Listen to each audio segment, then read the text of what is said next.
So they stole it. Why do you know where they took me? Though I want that. Can I have my iPad?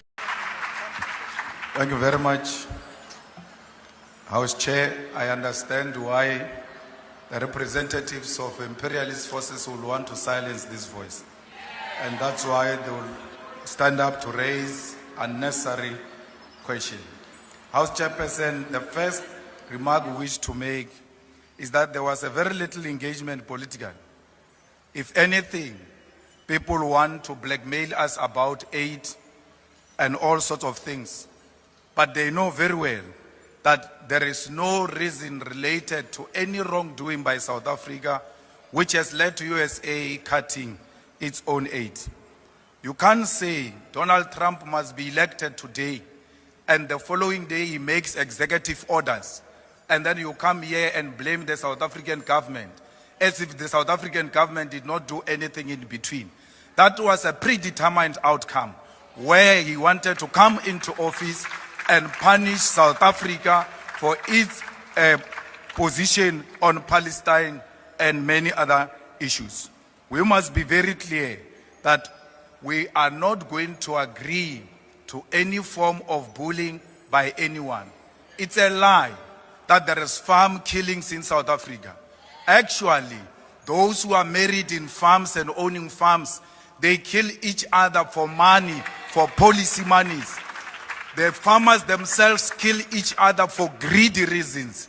The farm workers kill the farmers because they rape them in exchange for money and do not pay them, like Eugene Terreblanche did when he raped a farm worker and did not want to pay.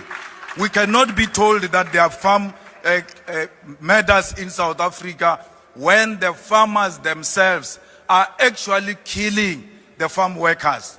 It was the white farmers who killed 2 women in Polokwane and fed them to the pigs. It's a complete lie that white people are being killed in South Africa. If anything, white people live in privilege, and that's what Donald Trump knows.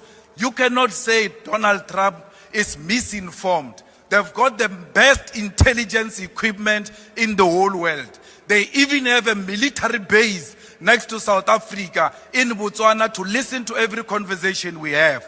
They can tell you what is in private conversation in the executive and everywhere else. They don't need AfriForum.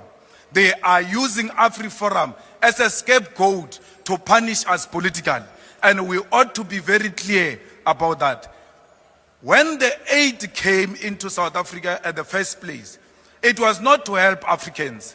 It was imperialist forces putting the aid into South Africa so that they can control South Africa.